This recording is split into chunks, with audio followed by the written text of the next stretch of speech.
আমাদের গ্রামের মসজিদের মুয়াজ্জিন সাহেবের সাথে গত রাত ৩টের সময় ঘটে গিয়েছে এক ভয়ঙ্কর জিনের ঘটনা। বর্তমানে তিনি একটা প্রাইভেট হসপিটালে আইসিইউতে ভর্তি রয়েছেন।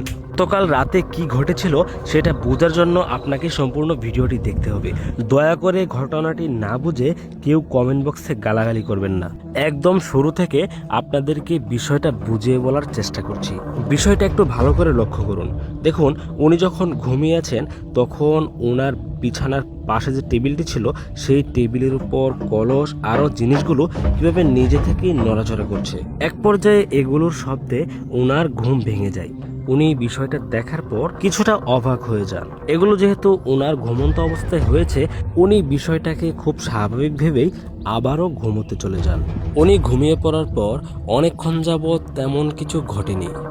উনি আমাদের মসজিদে মুয়াজ্জিন হিসাবে জয়েন করেছেন সবেমাত্র 1 মাস হলো। এখানে আসার পর থেকেই নাকি ওনার সাথে প্রতি রাতেই এমন কিছু ঘটনা ঘটে যায়। এই কথা বলতে না বলতেই দেখুন ওনার টেবিলের পর যে জিনিসগুলো ছিল এগুলো কিন্তু নিজে থেকেই পড়ে গেল। এবার তিনি কিছুটা ভয় পেয়ে যান।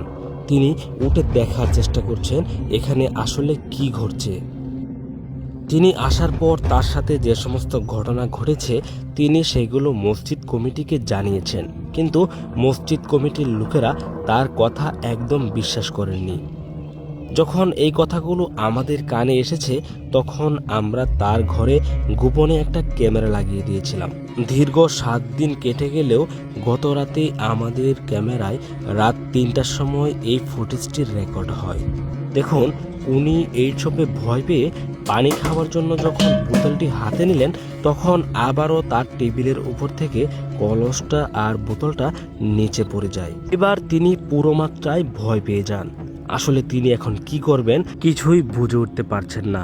এতক্ষণ পরিস্থিতি স্বাভাবিক থাকলেও এখন যে বিষয়টা ওনার সাথে ঘটে যাবে সেটা দেখার জন্য আপনি একদমই প্রস্তুত না। আপনি যদি দুর্বল মনের মানুষ হয়ে থাকেন তাহলে এখনই আপনি এই ভিডিও থেকে চলে যান। অন্যথায় আপনার কিছু হয়ে গেলে ভিডিওর কর্তৃপক্ষ দায়ী থাকবে না।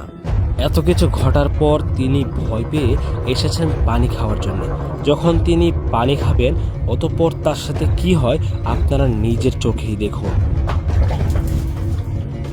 কোনো একটা অদৃশ্য শক্তি তার মুখে বোতলটিকে এমনভাবে চেপে ধরেছেন যেটাকে তিনি কোনোভাবেই ছাড়াতে পারছিলেন না। এত কিছুর পর তিনি এতটাই ভয় পেয়ে গিয়েছেন তার হাতের সামনে যা ছিল তা নিয়েই তিনি দাঁড়িয়ে পড়েছেন আত্মরক্ষার জন্যে।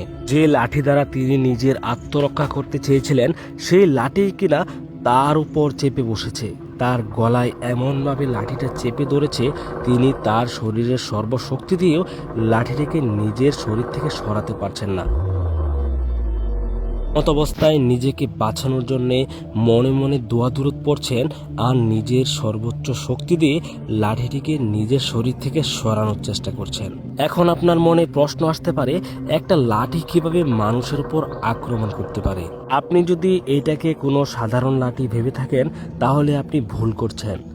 এই লাঠিতে ভর করে আছে এক অশরীরী দুষ্ট শক্তি, যেটাকে কোরআনের ভাষায় জিন বলা হয়। অনেকক্ষণ দস্তাদস্তির পর এক পর্যায়ে তিনি তার শরীর থেকে সেই লাঠিটিকে সরাতে পেরেছেন, কিন্তু বর্তমানে তার শরীরের এমন অবস্থা হয়েছে তিনি আর নিজের শরীর নিয়ে দাঁড়িয়ে থাকতে পারছেন না। সরাসরি মাটিতে লুটিয়ে পড়েন। অতঃপর তিনি জ্ঞান হারিয়ে সেখানেই পড়েছিলেন। ফজরের আজানের সময় পেরিয়ে যখন নামাজ শুরু হয়ে যাবে তখন মসজিদের মুসল্লিদের মনে হলো মুয়াজ্জিন সাহেব কোথায়। একজন মুসল্লি তার খোঁজ করার জন্যে তার ঘরে আসে।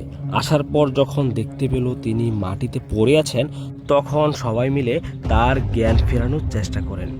সবাই ব্যর্থ হওয়ার পর সকালবেলা তাকে নিয়ে একটা হসপিটালে ভর্তি করা হয়।